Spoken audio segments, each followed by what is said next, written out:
네, 이전 시간에는 그 창경궁 전반적인 이야기를 좀 했었는데 오늘은 이제 창경궁 궁궐에 들어가서 그 벌어지는 역사적인 어떤 사건이나 그 창경궁에서 그 있었던 그 이야기들을 좀 하겠습니다.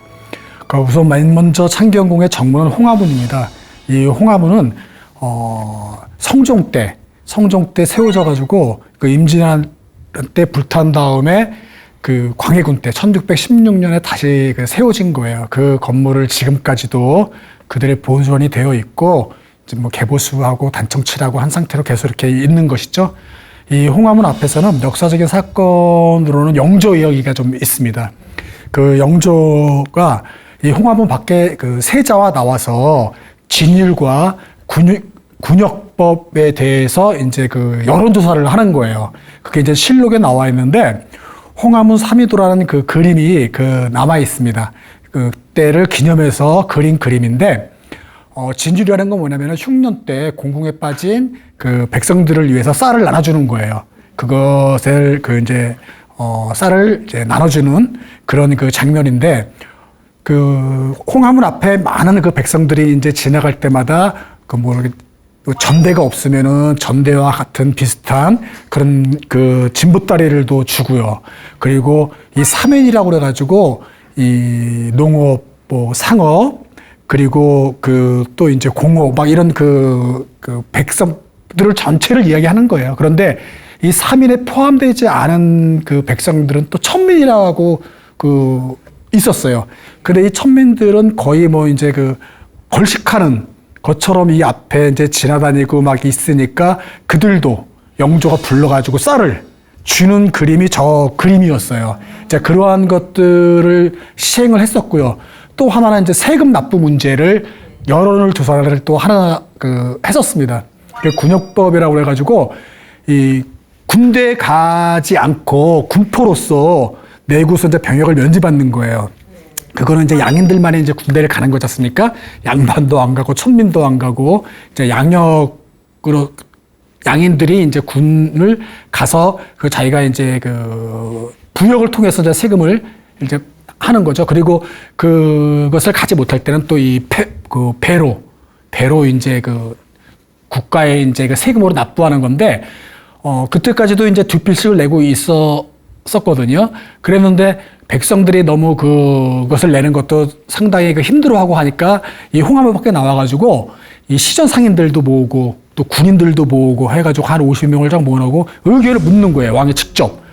너희들 그 호포로 내는 게 그 호포를 기준으로 해서 그 배를 내는 게 좋으냐 아니면 뭐 결포를 해서 그 내는 게 좋으냐 이런 걸 이제 묻기도 했습니다. 그거는 집을 가옥당 기준으로 해서 정하는 게 나은지 아니면 토지, 땅을 기준으로 해서 나은지 그래서 그 백성들이 호포로 하는 게 더 낫다. 그래가지고 이제 그렇게 정해하게 되고 이러한 영조가 이제 백성들을 사랑했던 어떤 그러한 그 모습들이 홍화문에서 펼쳐졌던 것이기도 합니다.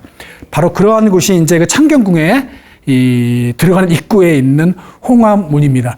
홍화문은 다른 궁궐과 다르게 중층이지만 좀 그 웅장하지도 않고 작고 아담해요.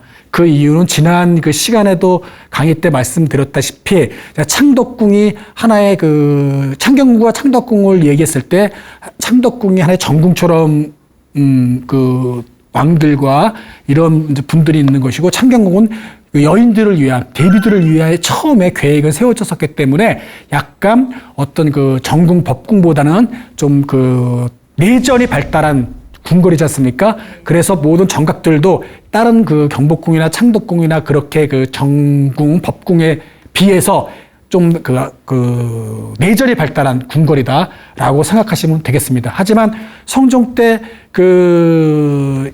그렇게 해서 지어졌지만은 결국은 계속해서 확장해가지고 어떤 그 임금이 임호에서 정치를 펴도 될 만큼의 그 정도로 그 확장된 어떤 그 궁궐로서 면모를 갖추게 됐던 것이었죠. 자, 한번 홍화문에서 이제 안으로 한번 들어가 보시면은 명정전이 있습니다. 명정문을 들어가서 안에 보시면 명정전이라고 이 정전은 현재 그 5대 궁궐 중에서 가장 오래된 정전이에요.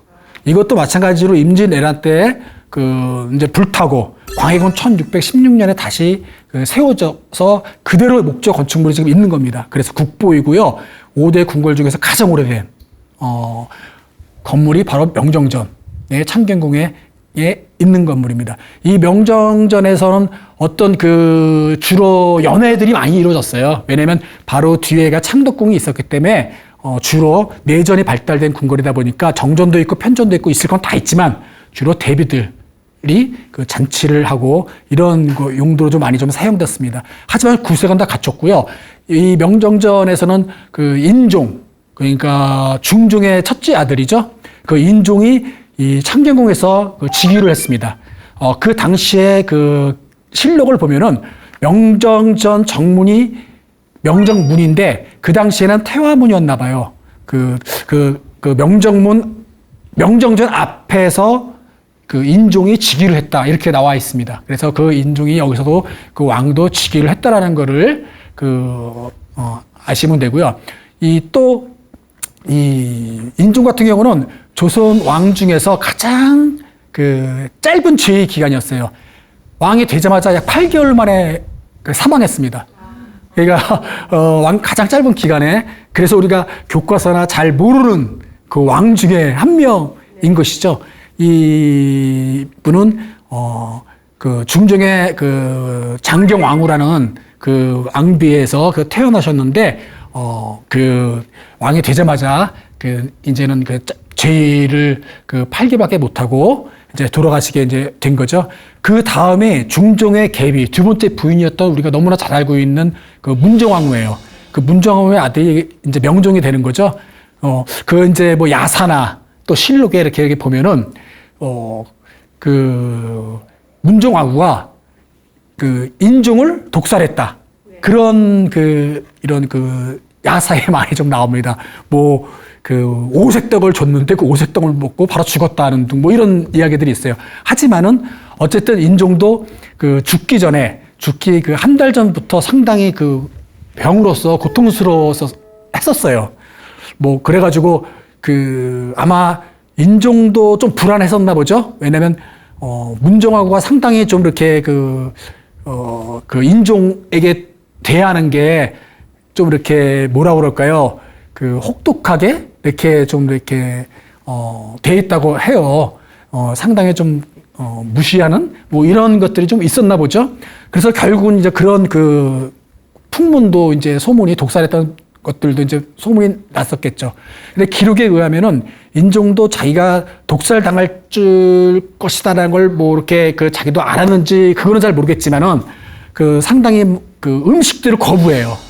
밥도 안 먹고 바치는 거를 약도 안 먹습니다. 그게 이제 기록에 막 나와요. 아주 오랫동안.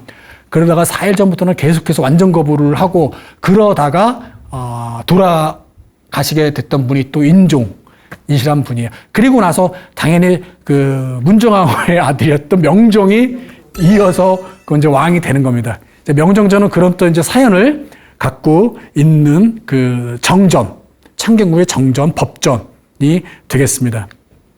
자, 문정전입니다. 이 문정전은 우리가 사도세자가 뒤주에 갇혀 돌아가신 건 아는데 어디서 돌아가신지 잘 모르더라고요. 바로 이 문정전 앞에서 돌아가셨어요. 이 문정전 창경궁의 편전입니다. 이 편전은 신하들과 왕이 경연도 하고 국사도 논의하고 이러한 곳이거든요. 그런 기능을 갖고 있는 정각인데 저 정각은 성종 때 만들어져서 광해군 때 소실되고 다시 지어졌다가 일제강점기 때 철거돼요. 그래서 1986년인가 그때 세워진 거예요. 이거 상당히 늦게 최근에서야 복원이 됐던 것이고요. 바로 그 당시에 정성왕후라는 영조의 첫 번째 부인이 혼전으로 쓰였어요. 그래서 혼전의 이름이 그 당시 휴령전이었습니다. 이제 혼전이 되면 또 이름을 하는데 좀 붙여주거든요. 조노처럼. 그래서 저 문정전이 그 당시 휴령전으로 임시로 불려졌을 때 정성왕후의 신주가 저 안에 있고, 종묘에 가기 전에 신주가 저 안에 있고, 바깥에서 이제 영조가 사도세자를 부르고 군인들이 명정전 주변에 있는 문들을 전부 다 그 지키게 하고 사겹 오겹으로 지키게 하고 그 안에 있는 군인들이 칼을 빼서 모두 밖에 담벼락에 그 뽑아서 그 아무나 못 들어오게끔 지키게 하고 신하들과 함께 저 안에서 이제 벌어지는 일이에요. 그게 실로에 의하면은 그 칼을 영조가 그 사도세자가 이제 무릎을 꿇고 맨발로 머리를 주아래에서 저 흙바닥에다가 땅을 막 머리를 이마를 찌으면서 피가 흘러나오고 그런 그 장면이에요. 거기에 영조가 칼을 쥐면서 자결을 시키는 거죠. 자결을. 근데 이제 그 사도가 거기에서 이렇게 막 옷소매로 막 자기가 목도 묶고 죽으려고 하면은 세손, 정조, 한 그 당시 4살 정도 됐나요? 막 말리고, 그리고 신하들도 그 이제 세자에 또 충궁에 있는 또 세자 시강원에 있는 그 교육시키는 신하들이 또 있지 않습니까? 그 또 세자를 모셨던 그 신하들이 또 막 그 사도가 목을 조를 때마다 못 말리고 막 그런 장면이 문전정 앞에서 막 벌어지고 있는 거예요. 그런 와중에 이제 그 영조가 뒤주를 가져오라고 하는 거죠. 그러나 실록에는 뒤주랄 말은 없어요. 엄숙히 가둬라 뭐 이렇게 표현되어 있죠. 차마 뒤주란 말은 사관도 못 썼나 봐요. 한중록에 나오는 말이에요, 뒤주는. 그리고 정조실록 가면 뭐 한 물건을 가져왔다 뭐 이런 게 이제 표현이 되어 있는데 어쨌든 그 뒤주에 들어가라 해가지고 그 사도가 살려주세요 하면서도 강제로 이제 집어넣고 영조가 손수 자물통을 채우고 못을 박았다라고 실록에 나옵니다. 그래서 그때 당시가 그 양력으로 하면 7월이에요. 그 상당히 더웠겠죠. 그리고 뒤주에 그 햇빛도 안 들어오는 곳에 넣어놓고 못을 다 박아놓고 그리고 8일 동안 그 안에 있다가 더위와 굶주림으로 죽는 아주 끔찍한 그 아버지가 아들을 그렇게 했던 곳이 바로 이제 저 건물인 거죠. 그래서 그 어쨌든 실록에서 나온 거니까 그리고 더 끔찍했던 것들은 표현이 안 돼 있겠죠. 하여튼 그런 일들이 저 문정전 앞에서 벌어졌던 그 일입니다. 그래서 우리가 이 드라마 같은 데를 보면 그냥 단순히 이렇게 나오지만은 상당히 아주 참혹했던 일이고 조선 역대 560여 70여 년 역사 속에서 이렇게 그 보통 이제 그 자식을 그 이제 뭐 선왕이 만약에 이제 자기 아버지가 아니더라도 혈육은 다르지만 선왕이었을 때 폐유를 시키거나 유배를 보거나 그래서 했을 때 마지막에 사사라고 그래가지고 사약을 주는 거예요. 그거는 신체를 훼손시키지 않고 죽이는 가장 그 대접하는 죽음이고 사약이. 그 교수형도 마찬가지고요. 나머지는 뭐 거열형이니 뭐 막 그 끔찍하게 차명이니 막 배서 죽이고 막 이러지 않습니까? 근데 어쨌든 그 뒤주에 갇혀서 죽었던 일이 바로 거기서 발생됐던 것이죠.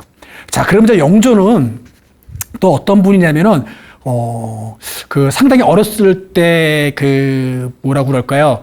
이 형이 있었죠. 이복형 그 경종이 있었지 않습니까? 그런데 경종이 어떻게 이제 그 장혜빈의 아들이지 않습니까? 죄의 한 4년 정도 하시다가 이제 어떻게 예상치 못하게 빨리 이제 이렇게 그 사망을 하게 되니까 생각지도 않게 영조가 이제 왕이 된 거죠. 그런데 그것도 또 이제 그 뭐 경종을 영조가 독살하고 왕이 됐다고 또 그런 이야기가 또 많이 있지 않습니까? 근데 그거는 좀 모르는 이야기고요. 그 영조는 어쨌든 그렇게 해서 이제 준비되지 않았다가 왕이 됐던 임금이 영조였습니다. 그리고 영조는 노론의 중심가였던 그 정성왕후라는 그 왕비를 맞이해서 결혼을 하게 되는 거죠. 그래서 그 집안도 노론의 중심 가문으로서 아주 막강한 힘을 갖고 있었던 그런 그 집안이었습니다. 그러니 어떤 그 어린 왕이 그런 막강한 배경을 갖고 있는 그런 그 권력 집안과 결혼해야지만 또 국가가 안정되고 왕권이 강화되니까 이제 그런 것들도 정치적인 다 결혼이었죠. 그래서 그렇게 해서 이제 그 영조가 이제 왕을 이제 하게 되는 거고요. 그러니까 정성왕후랑 결혼할 때는 이미 왕이 돼서 한 게 아니라 그 전에 9살 땐가 그 연인군으로 봉해지고 또 이제 좀 있다가 이제 결혼을 하게 되는 거예요. 그 정성왕후도 자기가 왕비가 될 줄은 몰랐겠죠. 어쨌든 그런 그 막강한 가문과 함께 이제 이제 결혼을 하게 되는 것이죠, 왕실들은. 그러다가 그 정성 왕후가 언제 돌아가시냐면은,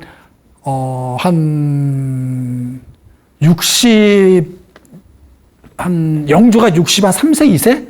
그때쯤 해서 돌아가시게 이제 되는 거죠. 그리고 나서 그 얻은 분이 정순왕후인 거죠. 그 정순왕후는 15살이었어요. 그러니까 정성왕후가 3년상을 치르고 종묘에 부묘를 하고 그 다음에 맞이했던 왕비가 66세 때 15 먹은 그 아이를, 여자 소녀를 그 당시 또 노론 중심가의 가문이었던 김항부의 딸이었는데 그 여자를 맞이해서 결혼을 하게 되는 거죠. 그랬을 때 사도세자는 몇 살이었느냐? 그 정순왕후보다 10살이나 많은 20대 정도 되는, 20대 후반 정도, 중반쯤 됐나요? 10살이나 많았어요. 그러니까 왕비비가 15 먹은 그 소녀였죠. 정순왕후. 그리고 정조, 세손은 보다 7살이 많았어요. 7살보다 많았고, 사도세자보다 10살이 적은 게 정순왕후였어요. 그런 이제, 어쨌든 영조가 이제 그런, 그 이제 왕실을, 이 서열이 분명한 그 왕실 집안의 이 나이 차는 참 엉망인 이런 그게 됐었죠. 이제 그런 관계에서 정순왕후와 사도세자와 정조가 이제 그 창경궁에서 창덕궁과 함께 그 옮겨 다니면서 있었던 곳이 바로 또 이제 이 창경궁이었던 것이었죠. 그래서 이런 이제 그 분위기에 있었습니다. 자, 영조 가계도를 잠깐 보면은 우선 숙종과 숙빈 최씨. 숙빈 최씨는 뭐 많이들 아시죠? 그 무술이 출신이었어요. 그러니까 궁궐에 그 출퇴근하면서 세탁도 하고 이런 잡일을 하는 분이었는데 숙종의 눈에 띄어가지고 영조를 이제 낳은 거죠. 이제 그 영조가 이제 21대 왕이 된 거고 첫 번째 왕이 정성왕후. 그 다음이 정순왕후. 그러니까 정성왕후가 돌아가시고 나서 그동안 계속 있다가 정순왕후를 만난 게 아니라 그 전에 후궁들은 이제 간택을 해가지고 계속 들어오는 거예요. 그러니까 사도세자도 나왔겠죠? 그 전에. 이제 그리고 정빈이 씨. 이제 정빈이 씨는 후궁이었고 그 효정세자. 5살 때인가 그 9살 때 이제 요조를 했고요. 그 다음에 영빈이 씨. 이분이 사도세자를 낳은 거죠.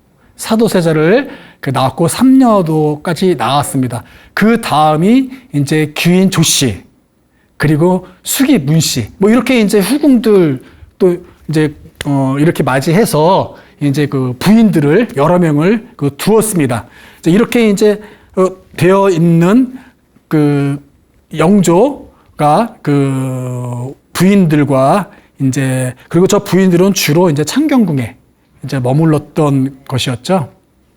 자, 세자의 대리청정과 영조의 양해파동을 한번 보겠습니다.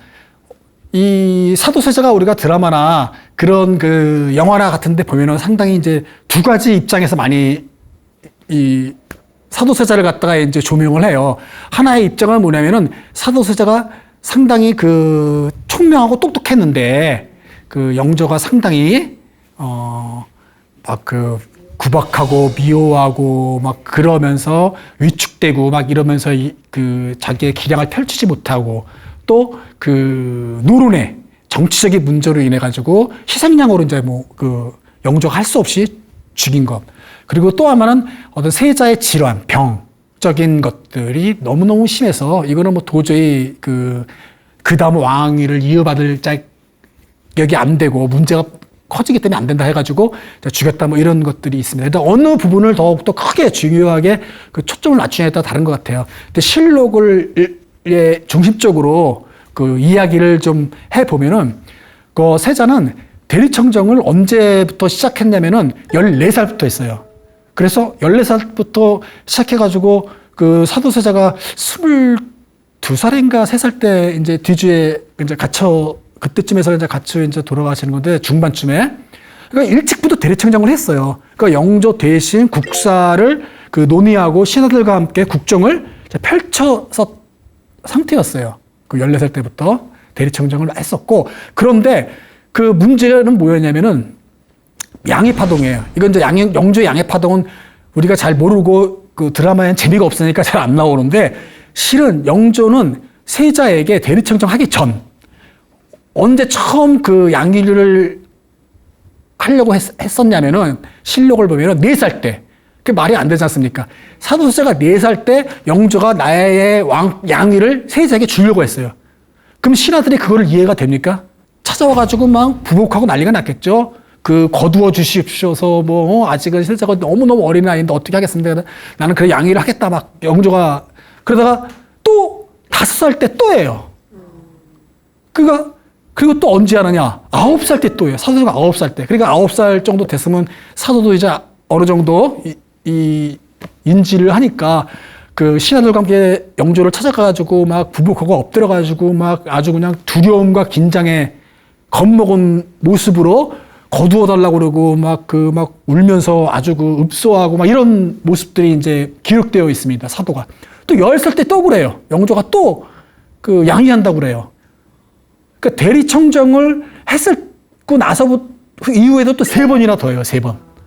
그러니까 그 사도세자가 대리청정하는 와중에도 그 3번이나 또 이후에도 벌어지니까 그때는 뭐 더 이제는 성년이 어느 정도 됐으니까 14살 때 받고 그 10대 이제 뭐 후반, 중반, 후반 막 이럴 때였으니까 그 막 기절도 하고 막 그래요. 사도가 이 실록을 보면은 막 그 대리청정 할 때 양의를 했을 때 또 기록에 나오는 걸 하나 보면은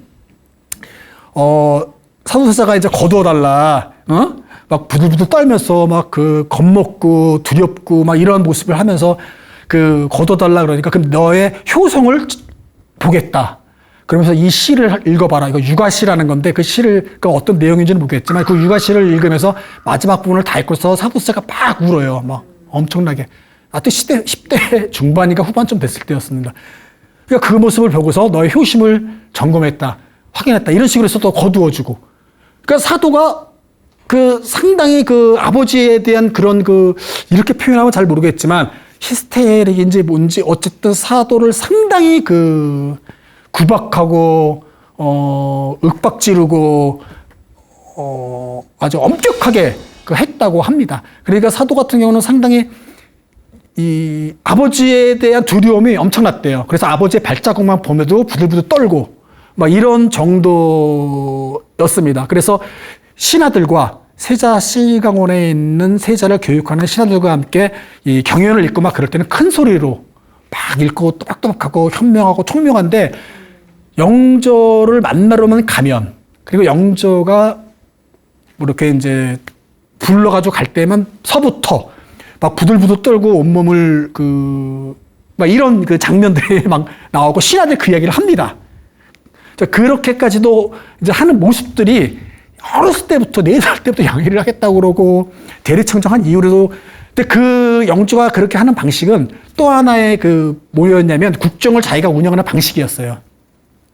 한번 양의를 한다고 이야기하면 신하들이 또 세자가 좋고 날 사람은 없지 않습니까? 다시 한번 왕권이 강화되는 거예요.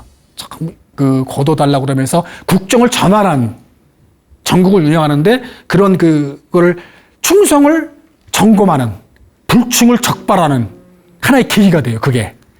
그리고 나서 나중에 들려오는 정보통역에서 누가 이거를 이제는 그 양의를 해야 된다라고 하는 그것도 올 수도 있지 않습니까? 그런 그 충성을 점검하고 불충을 적발하는 하나의 계기도 돼요. 영조는 그렇게 그 하면서 양의파동을 계속해서 그 하는 겁니다. 그러니까 그걸 신하들이 뻔히 다 알고 있죠. 누구나 다 알고 있죠. 아주 소모적인 논쟁이 이루어지는 거예요. 아무것도 하지 못하고 그거에만 집중하고 전부 다 조심스러운 그 이제 기간이 되는 거겠죠. 그 영조는 왕권을 강화하고 뭐 이제 이런 것들이 이제 계속 쭉 이제 이루어지는 게 바로 세자의 이제 대리청정, 그 영조의 양의파동 이런 일들이 계속해서 사도세자와 영조 간에 있었던 일이다. 이제 근데 이런 것들이 상당히 이제 이 궁궐에서 창경궁에서 계속 벌어지는 일들인데 사극이나 이런 드라마에서는 재미가 없으니까 이런 것들은 이제 빠지고 이런 방금 이제부터 이제 얘기하는 저런 정신적인 질환 이런 것들이 주로 초점이 돼서 많이 이야기가 되는 것이죠. 이 사도세자의 정신적 질환은 사실 있었어요. 이제 이거는 이제 실록에도 나오고 또 이제 여러 뭐 그 증거 자료들이 근거들이 좀 나오고 있습니다. 이 사도세자는 정신적 질환이 어느 정도였었냐면은 이 어렸을 때부터, 그러니까 처음에 10살 때 정도 뭐 이럴 때는 상당히 그 실록에 나왔을 때 보면은 무인적 기질이 있었다. 상당히 호방하고 체격도 좋았다고 해요. 그리고 공부하는 걸 좀 싫어했대요. 뭐 이거 기본적인 거야 뭐 당연한 거지만 어떤 그런 거를 싫어하고 어떤 이 무사적인 기질 이런 것들이 이제 좀 있었다고 합니다. 그래서 이 영조가 그런 것을 알고서 상당히 호되게 나무라고 꾸짖고 뭐 했던 것들이 장면에 이제 그 실록에 나옵니다. 했던 것이, 그럼에도 상당히 세자에게 이제 이런 그 교육들이 이제 이루어졌겠죠. 세자니까 어렸을 때부터 교육들을 시켜야 되니까, 그러면에도 이제 어떤 그 이 정신적 질환들이 한 대리청정을 그 하면서 이제 왕 다음이었기 때문에 좀 더 이렇게 본격적으로 이 질환 증세가로 인해 가지고 기행을 이렇게 이제 하게 되고요. 대리청정을 하기 전에도 상당히 많은 그런 그 정신적인 질환의 이런 것들이 이제 좀 있었다고 해요. 첫 그 사도세자가 살인을 했던 것은 언제였냐면은 영조를 만나러 갈 때, 그리고 어떤 뭐 어르신을 만나러 갈 때, 또 어디를 그 의례를 치를 때 옷들을 제대로 갖추어야 되겠죠. 그런데 옷 입는 걸 너무너무 싫어했대요. 그래서 그날도 이제 기록에 첫 살인을 했던 날도 이 내관의 김한채인가 내시를 말하는 건데, 뭐 이렇게 그 막 주변에서 나인들이나 이제 궁녀들이 이렇게 옷도 챙겨주고 막 이제 이렇게 이제 할 거 아닙니까? 그리고 그 옷 한 벌을 입기 위해서 여러 벌을 입어야 됐대요. 싫으면 다른 옷을 입고 또 다른 옷을 입고 막 이런 것들이 뭐 사도란 영화에서도 나왔다고 뭐 하던데, 뭐 이렇게 하다가 마음에 안 드니까 이제 칼을 뽑아들고 김한채를 죽이고 나인도 죽이죠. 그래서 한 6명을 처음, 그래서 사람을 이제 죽였다라고 한중록의 해경궁 홍씨, 사도의 부인이죠. 이제 나옵니다. 그래서 이제 그렇게 이제 그러면서 해경궁 씨가 사도세자가 죽은 원인은 의대증이다. 의대증이라는 건 뭐냐면 옷 입는 걸 싫어한다라고 합니다. 그 옷 입는 걸 싫어한다는 거는 특히 영조를 만나거나 그럴 때는 옷을 제대로 갖춰야 되는데, 영조를 만나기 싫어서 옷을 안 입고 계속 갈아입다 보면 자기가 분해 못 견뎌가지고 이제 그것도 그 대리청정을 하고 있었을 때였을 거예요. 그래서 신하들이 영조의 보고도 못하고, 왜냐하면 그 다음 왕이 될 사람이고 또 그렇기 때문에 그 다음에 왕이 되면 자기들도 신하들도 조심해야 되겠죠. 어떨지 모르니까. 그러다 이제 보고도 안 하고 있다가 4개월 뒤에 알았나 봐요, 영조가. 그래서 사도세자를 불러서 물었다고 해요. 이제 한중록에 나온 얘기인데, 왜 그러느냐, 왜 죽였느냐. 그러니까 제가 이렇게 막 욱하고 너무 이렇게 정신이 없고 이렇게 됐을 때 사람을 죽이거나 동물을 죽이지 않으면 가라앉지 않는다 라고 이렇게 써 있어요. 그러면서 왜 그러면은 그렇게 사람을 죽이고 동물을 죽이는 거를 어떻게 하면 이제 알아겠냐. 그러니까 주상께서 저에게 꾸짖으시고 무섭게 하시고 그래서 그럽니다라고 한 거야. 그러니까 영조가 다음부터는 그러지 않겠다라고 이렇게 써 있어요. 이제 그렇게 해서도 이제 처음으로 이제 이렇게 하는 거죠. 그 다음에도 또 이제 발상되는데, 이제 뭐 기록에 안 나온 것들도 있겠지만 기록에 또 나온 거를 의하면은 사도세자가 이 후궁이 아니었죠. 그때 나인을 그러니까 그때 숙종에 비었던 인현왕후의 궁녀들이 있었겠죠. 인현왕후 아직도 계시니까 살아계시니까 그 나인을 처소에 드나드는 사람을 데리고 와요. 그 나인을 데리고 와서 자기를 침소에 들게 해요. 근데 그게 또 이제 발각이 막 되기도 합니다. 뭐 그런 일도 생기게 되고요. 방금 말했던 그 이제 그 나인이 아마 그 이름이 빙해였었나 봐요. 빙해라는 그 빙해인데 그 박 씨였는데 그 분이 낳은 또 이제 그 자식이 또 있어요. 그 사람이 이제 은정군인가? 그리고 딸도 한 명 낳고 막 이래요. 그 은정군이 나중에는 또 이제 어쨌든 또 이제 그 정조 원년에 죽게 되는데 어쨌든 상당히 그래도 사도가 상당히 총률했던 그 궁녀였는데 사도가 죽기 1년 전인가요? 또 때려 죽여요. 그 빙의를 때려서 죽여요. 그런 것들이 또 기록이 나와요. 막 한번 이렇게 분에 못 견디면 이러한 정신적 질환이 이제 지금 우리가 정신적 질환이라고 하는 거죠. 그 당시에는 어쨌든 우울증, 우라증 이런 것들이 정신병 증세가 있었나 봐요. 뭐 이런 것들 그리고 또 그 기행이라는 건 뭐냐면은 이 창경궁에 있으면서 비구니들을 또 데리고 와요. 그래서 음란한 행위를 막 하고 또 기생들도 부르고 막 이러한 것들이 막 막 창경궁에서 이제 막 벌어지는 거예요. 그리고 이 세자가 그 왕께 얘기도 안 하고 평양에 평양도에 가가지고 유람도 하고 막 그리고 또 돌아오고 그러니까 이런 것들을 신하들이 얘기도 안 하고 끙끙거리고 있다가 또 나중에 이제 영조가 알게 됩니다. 이러한 것들이 계속 누적되고 쌓여 있는 거예요. 이제 그러한 것이 사도와 영조가 계속해서 멀어지고 가까이 있을 수 없는 영조는 윽박지르고 사도는 피하고 이런 관계가 계속 사도세자와 이 영조의 관계로 계속 있었던 것이었습니다. 그래서 저거 편지는 뭐냐면 사도세자가 14살 때인가요? 그러니까 대리청정을 시작했을 때인가 그때 이제 장인에게 해경궁 씨의 아버지죠. 장인에게 보낸 편지예요. 저 글들이 이제 발견이 된 겁니다. 최근에 2000년대 2009년인가 정확히는 모르겠는가 그때 이제 발견이 돼가지고 저게 이제 공개가 됐어요.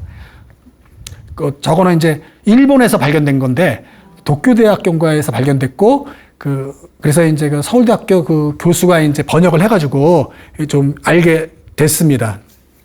저 내용을 보면 어떤 거냐면 14살짜 사도가 장인한테 이제 보내는 이제 글들이 있는데 어떤 글들은 주요 어떤 호소. 아버지가 내가 14살 됐고 이제 15살이나 됐는데 대리청정도 하고 있는데 전왕 영조의 선왕 숙종대왕의 등에 한 번도 들어간 적이 없다. 세자로서의 자격심이 든다. 나를 인정하지 않는 건지 모르고 이런 것들을 장인한테 보내는 거야. 이런 것들을 막 써 있고 또 장인 홍보관한테 막 내 우울증, 우라 견딜 수가 없다. 답답해서 미칠 지경이다. 그러니까 약을 좀 보내주십시오. 장인어른, 막 미쳐버리겠습니다. 막 이런 것들을 보내는 거야. 15, 16살 이제 막 이제 보내고 막 이런 것들이 이제 저기 이제 막 계속 글들입니다. 그래서 또 마지막에는 약을 보내주셨는데 그 약을 먹고도 차도가 없다. 계속해서 허황되고 미쳐버릴 것 같다. 정신을 좀 차리면 민망해질 뿐이다. 막 이런 것들이에요. 본인도 알았었나 봐요. 한번 이렇게 내가 이렇게 이렇게 한번 이렇게 증세가 이렇게 확 도럴까 넘어치면, 나인이나 주변에 있는 사람들 함부로 대하고, 죽이고, 막 이런 폭력, 막 이런 것들이 있는 것들을 본인도 알고 그래가지고, 조심스러워서 안 되니까 약도 보내달라고 그러고, 먹어도 안 난다고 그러고, 그리고 그런 어떤 우울증이나 뭐 그런 것만 있는 것이 아니라 또 장인에게 국가의 규칙과 제도가 있는 서적을 보내달라. 공부를 하겠다. 지도도 보내달라. 그래서 그 서적을 보고 나서 많이 알게 됐다. 감사하다. 그래서 표범의 가죽도 보내드리고 막 이런 것들이 편지에 서신을 이제 오구가 하는 것들이 저게 이제 다 나와 있었던 거예요.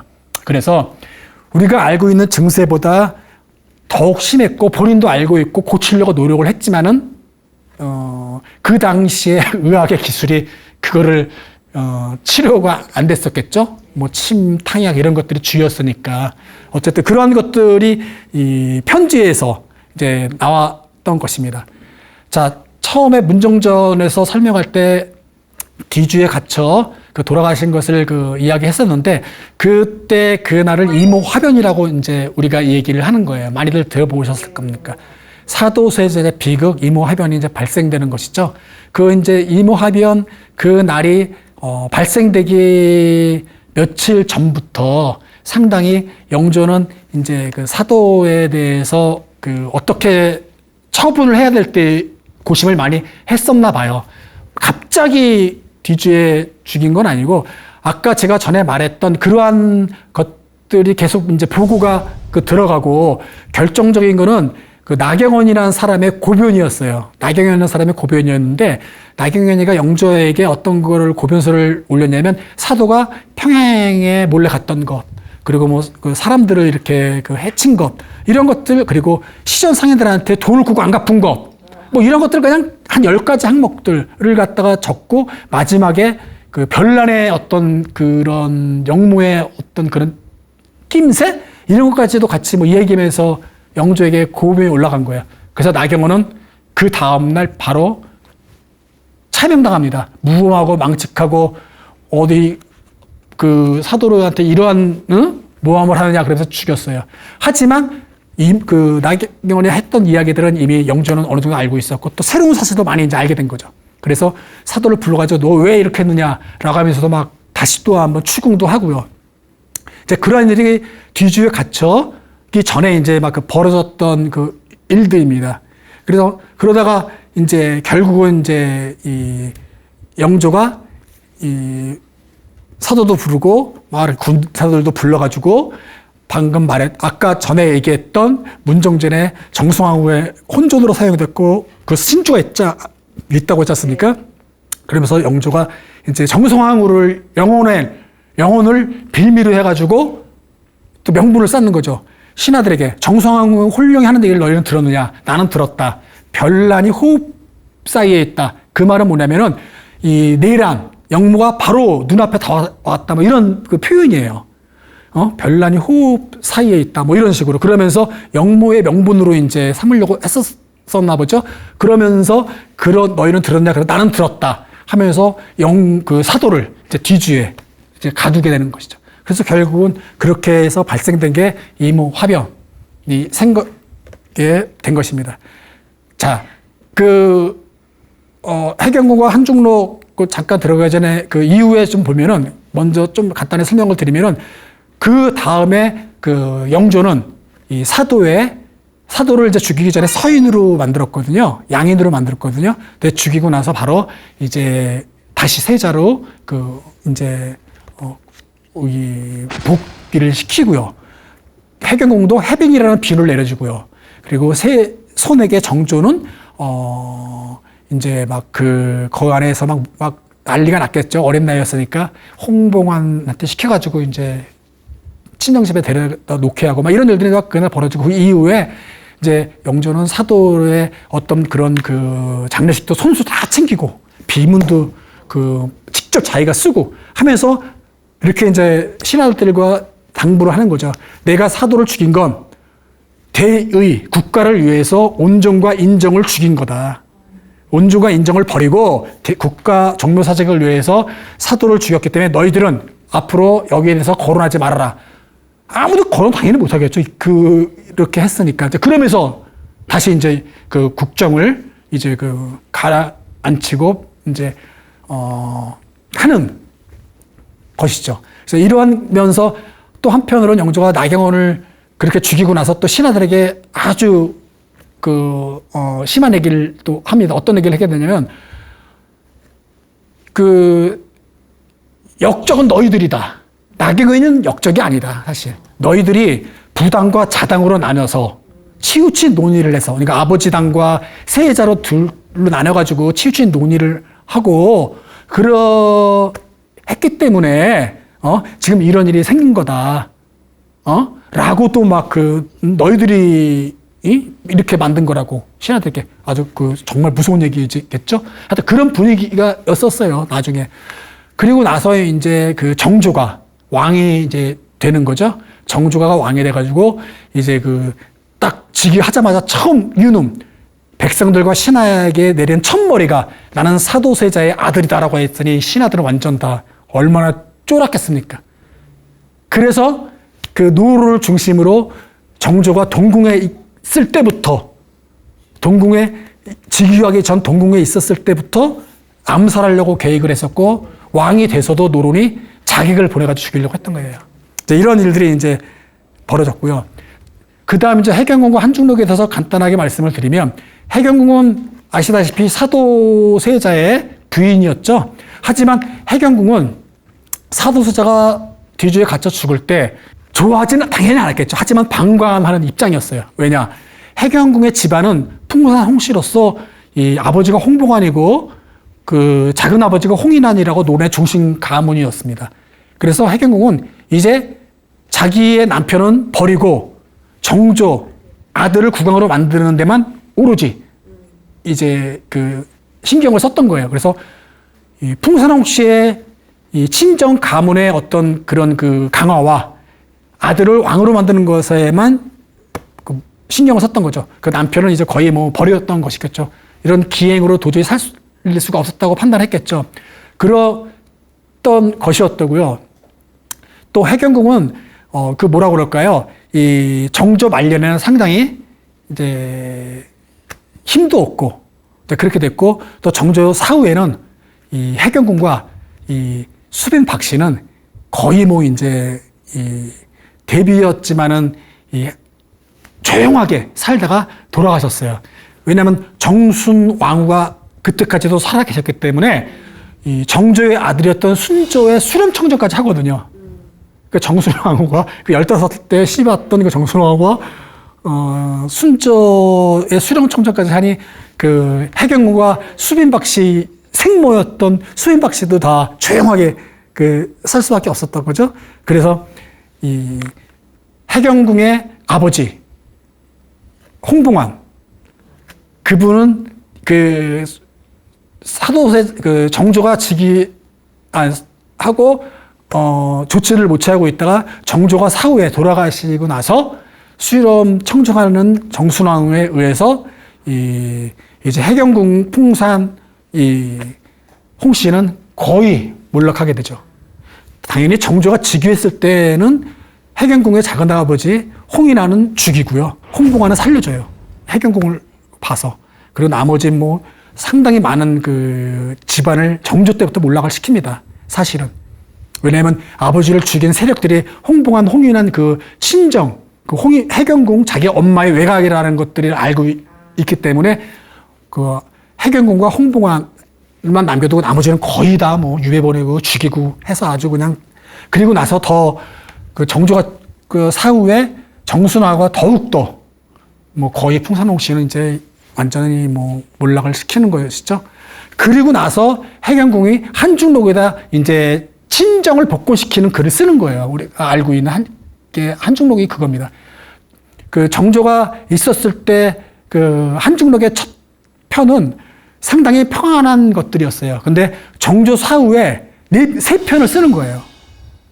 그러니까 정조가 돌아가시고 나서 2년 뒤에 한중록을 그때 집필을 3편을 하는데 그 3편의 모든 것들이 모두가 다 자기 풍산 홍 씨의 복위를 하는 것들을 바라는 글들이에요.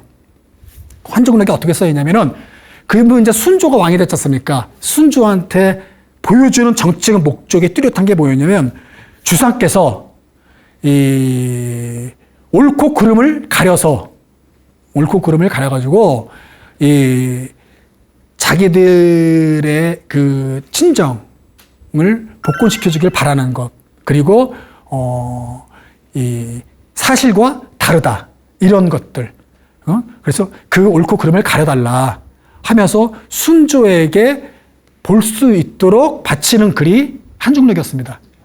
친정을 복권시켜주는 것을 선언했던 정조와 약속됐다. 뭐 이런 것들이 막 나와요. 그래서 결국은 순조 때 그 해경궁이